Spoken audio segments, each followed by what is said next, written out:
You've literally body shamed this person, told them that they're terrible in the bedroom. In the same breath, you've also told them that you're thinking of your number two. And then you say to them, I don't want you to be sad. How on earth is that possible? To me, you show that you're a foul person. You're disgusting. You've just broken someone's heart and you're just out there just behaving wild as if you did not just break someone's heart. And you're saying it's the worst sex that you've ever had. Who told you that you were the one that was amazing? Who gave you that award? Who says that, yeah, you're Mr. Amazing, Mr. Signs and Wonders in the bedroom, that you need to be out here dragging an innocent person down? Who gave you that award? To me, you show that you were very, very immature. Hey loves, how are you? I hope you are doing well. In today's video, we are still very much deep into the Love is Blind conversation. And a couple that caught me off guard is Jess and Chris. Honestly guys, I was not prepared for the way their story went. And we're going to dive straight into it. They both head off on honeymoon, and to be honest with you, their honeymoon was off to a good start. Chris starts off by complimenting Jess, telling her she's beautiful, telling her that he loves her. Said if he had to picture something in his mind whilst he was in the pod, that she was exactly what he would have wanted, that she's perfect, to which she said, you know what, I'm not perfect. He goes on to say that she's amazing, that he's attracted to her physically. He said that she's the most beautiful human being he had been around, and that he never thought that someone like that existed out there for him. Even though Chris was constantly complimenting her and telling her of how much he loved her, Jess was constantly checking in with him on a number of things. The first one being the fact that she's not into the gym. She said to him, I thought you would be more into a female who was a gym rat and doesn't eat pizza. To which he says that, oh, I eat pizza too, and that sometimes he Uber Eats. And she says to him that she loves to eat pizza and she's not the working out type, and that she sees running as punishment. And at this point, he brushes it off and says, oh yeah, you know, when you start a little bit, you can get into it bit by bit, and you'll see that running is not too bad. Okay, he seems to have taken it well. Another time again, she checks in with him about the age and the fact that she's older. She's 38 and he's 32. She checks in with him about that and how his parents will take it, and the fact that she doesn't want kids and the impact that will have for him and the way his family will take that news. And he seems fine about the whole thing. They had their first night together. After their first night, she says to him, we were so honest and accepting of each other, and it made it really easy. I do feel like we complement each other really well. And he responds by saying, we look good together. He says it feels right, it feels so good, and that is why I love you. And it says it all feels natural being around her. At one point, he's even in the pool and he's working out. And she says, you know what, I'll just sit here and watch you. And he says, oh, it's okay, you know, you're here for support. So it's all good. He seems that he's not bothered about the fact that she's not into working out, and he's not bothered about her age. And of course, at this point, Jess is excited. She's happy. She's glad that she's met him. And she even says at one point that I really hope I get to be with him forever. After the honeymoon, they get back to the States and they visit each other's homes. While she was in his home, she says that I'm so excited to come home to you. And he says, I will be there. He also visits her house, and she lives in a gorgeous, gorgeous 4-bedroom house, and she's done incredibly well for herself. He seemed settled. He seemed happy at the thought of him moving into her house since she had a much bigger house. And everything seemed fine until episode 8. And honestly, no one could have prepared me for this conversation. I was shocked. Jess confronts him and says to him that you could have called me and informed me that you were staying out the night before and that you were going to stay at your house rather than sending me a text. To which he responds, I don't need to be in constant communication. Can you imagine someone she's engaged to? And she's like, but I'm engaged to you. You're meant to tell me that kind of information. You're meant to call me. There's clearly something on his chest. And so he thought this was the right time to get it out. So he says to her, do you think we have a good physical connection?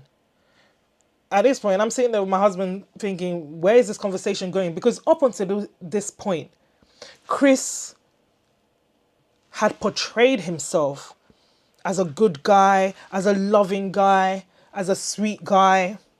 This literally came out of nowhere. So I was like, where's this going? Poor Jess was sat there like, what? I thought we were all good.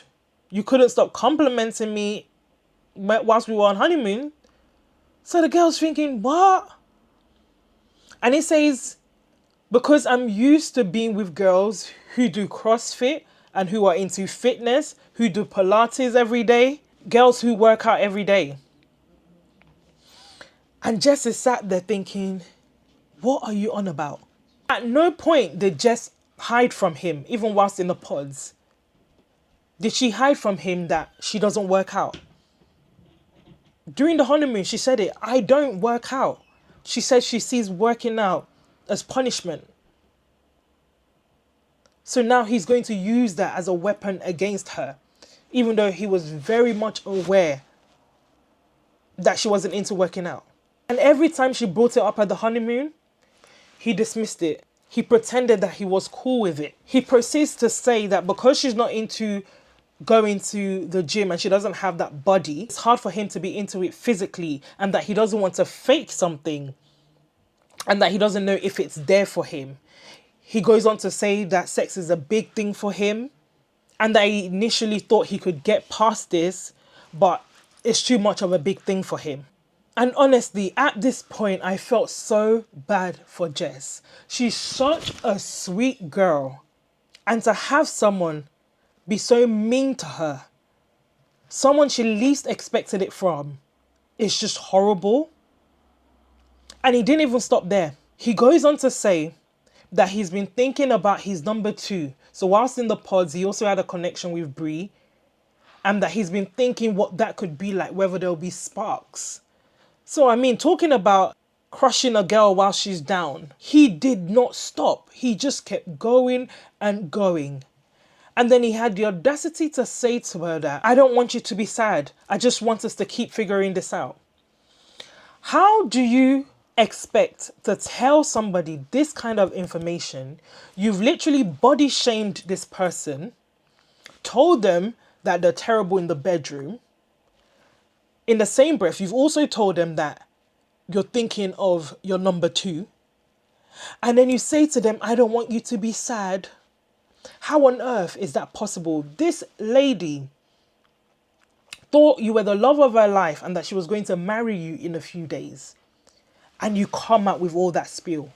And she didn't even see it coming. And then you say, I don't want you to be sad. I want us to keep trying to figure it out. Please, what are we figuring out here? You've already spoken your mind. You've already said how you felt. And then you still want to figure it out? And I love Jess's response. Of course she was devastated. But I'm so glad that she had the strength to think straight and give the right response.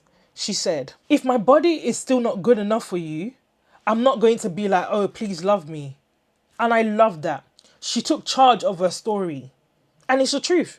If you don't like me, what am I still hanging around for? I'm not just going to be someone you manage. I respect Jess. What he did to Jess is exactly what hurts a lady's confidence. It makes them question themselves, doubt their worth. Jess is absolutely stunning. And she says that I don't work out because I'm a doctor. I'm so busy at work. I'm on my feet all day. And that was still not good enough for him.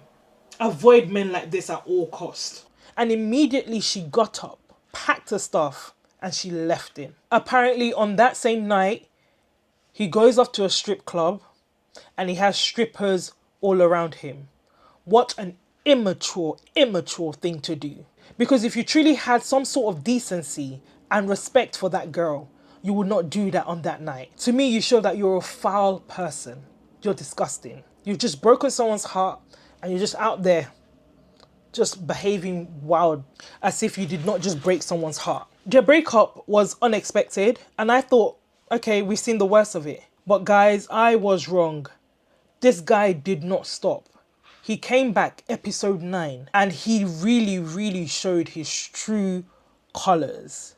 At the reunion, Chris came with an agenda. He was on a mission to destroy Jess even further. At one point, he was with 3 of the ladies and he literally dragged Jess. I mean, it was just uncalled for. He spoke about their sex life, what had happened, what had transpired in their bedroom. He goes on to say that it was the worst sex he has ever had, and that if he was with somebody, he wanted to be attracted to them. He wanted there to be attraction whilst they were both naked. And at this point, I was disgusted because no grown, mature person would behave in this manner. And I really do not know why he felt the need to do that. Because if there's anyone who should have been upset in this process, it was Jess, because Chris misled her. She was upfront from the beginning. This is who I am. I don't work out. I'm 38. I'm older than you. Because apparently it was revealed that Chris prefers younger girls, 21 to 25 years old. So if you knew that was the case, why did you waste that girl's precious time? And I really dislike people who think it's all right to come and share intimate information with outsiders. The least you can do is to respect that girl. They did not need to know that. And you're saying it's the worst sex that you've ever had. Who told you that you were the one that was amazing? Who gave you that award? Who says that, yeah, you're Mr. Amazing, Mr. Signs and Wonders in the bedroom, that you need to be out here dragging an innocent person down? Who gave you that award? To me, you showed that you were very immature. And the problem I had here with this scene is the girls that even entertained it. Those ladies that stood there and entertained it, including Brie. She stood there saying, I'm on nobody's side. When a man is there tearing down another fellow woman, it's either you do 2 things. You tell him to stop or you walk away. But they entertained it. And to think that Brie even had interest in this guy and tried to chase him whilst they were all out in Cabo just makes me sick. Because I believe that's why she entertained him. The guy was just on a rampage to destroy people's character. He even started attacking Brie's man, Connor. And he asked her, is that the best sex you've had? And she said no. And why would you feel the need to say that, Brie? Why? When information like that about your spouse should be private, but you opened your mouth and said no. Just reckless behavior from the both of them. If there is one thing I'm pleased about, is the fact that, like I said earlier, Jessica left this guy immediately and didn't entertain his nonsense. Guys, Jessica is a medical doctor. She's successful. And I think some of the problems with Chris started from the moment he went to see her house and he saw how successful she is. I believe that he got intimidated by her success. Which is a real shame because she was so down to earth, so humble. There was nothing to be fearful about. But it goes to show that he's an insecure man. And he was trying to project his insecurities on Jessica. It's funny because not at one point did Jessica trash him behind his back. She didn't talk about any personal information. She was so respectful, even though she was the one that was meant to be annoyed and angry with everything that's happened. He hurt her. But it amazes me that he's the one going around trying to tarnish her and disrespect her. And what am I trying to say here, ladies? If a man ever speaks to you in that manner, disregards you, the best thing to do, walk away. Don't entertain him. Don't think, oh yeah, we're going to figure it out. I'm going to start going to the gym. I'm going to start working out. No, be yourself. Be your authentic self. Do not change for anybody. Because the reality is they're not going to be happy. And you can't be living a false life. Life is too short to be living a life trying to impress somebody else. I said in my last video, go to where you'll be celebrated. Men like this, they do not deserve good women like Jess. If a situation like this confronts you, leave. Because even if you try to change for that man, it will be something else tomorrow. Men like Chris, they have issues they need to deal with. They're very insecure. They have issues they need to deal with. Leave them to deal with it alone. And guys, that's it from me. If you like this content, please don't forget to like, comment, share, and hit the notification bell so you do not miss my next video. Till next time, guys. Bye.